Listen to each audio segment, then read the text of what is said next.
Marami pong paraan o orasyon upang parusahan ang taong nagkasala sa iyo. Ito po ay isa sa mga ritual o paraan upang parusahan ang taong nagkasala sa iyo.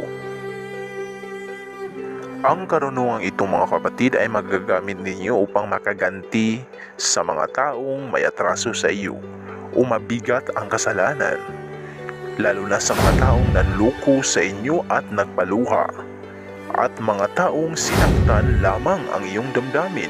Yes, hello, magandang araw na naman mga kapatid. Maligayang pagbabalik sa aking Monting Channel. Sa araw na ito ay tuturo ko ang isang ritual upang parusahan ang taong nagkasala sa iyo ng mabigat. Marami pong paraan o orasyon upang parusahan ang taong nagkasala sa iyo. Ito ang isa sa mga ritual o paraan upang parusahan ang taong nanloko sa iyo at nagpaluha. Pero bago ang lahat, kung bago ka pa lamang sa aking channel at nagustuhan mo ang ganitong video o sapin, mag-subscribe na po at pindutin ang bell icons para lagi po kayong updated sa tuwing may bago akong upload na video.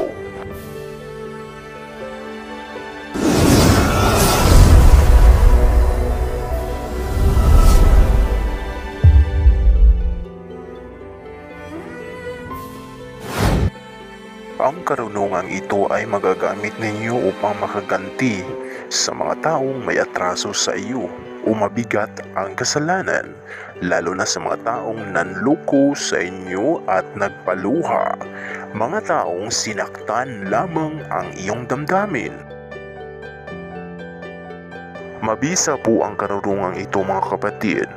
Laging malungkot at parang may kulang ang kanyang pagkatao.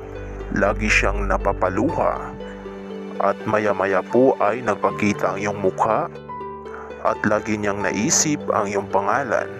Nagbabalik din sa kanyang isipan ang mga magagandang alaala na nangyari sa inyong dalawa at parang may kulang ang kanyang pagkatao. Ganyan po ang mararamdaman ng taong iyong target.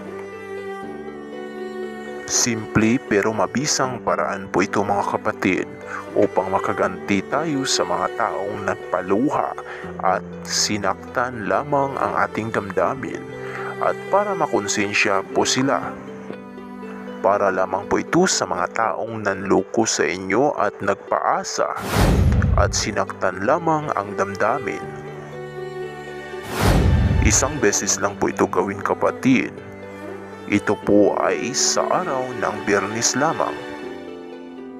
Humanap po ng lugar na tahimik at walang nakakaalam at nakakakita sa iyo. At ito po mga kapatid ang iyong kailangan.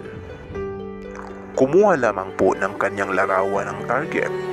At kung wala kang larawan sa kanya, ay humanap lamang po sa kanyang social media at kunin ang kanyang larawan at ipa-develop o i-print.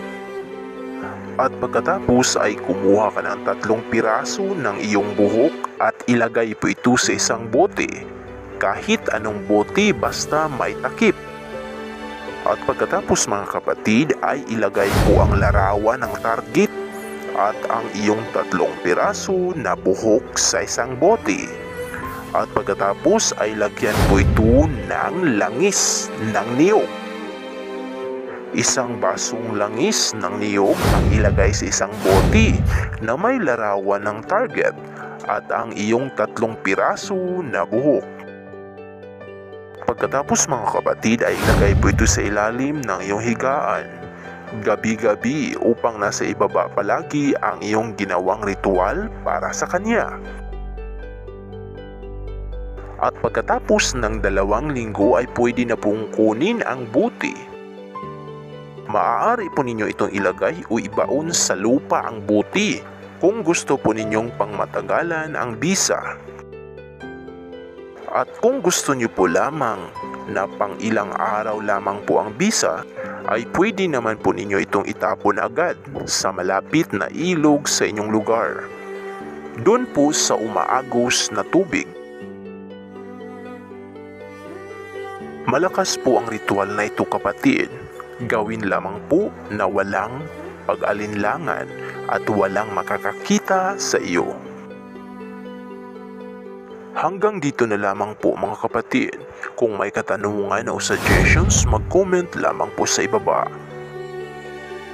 God bless po.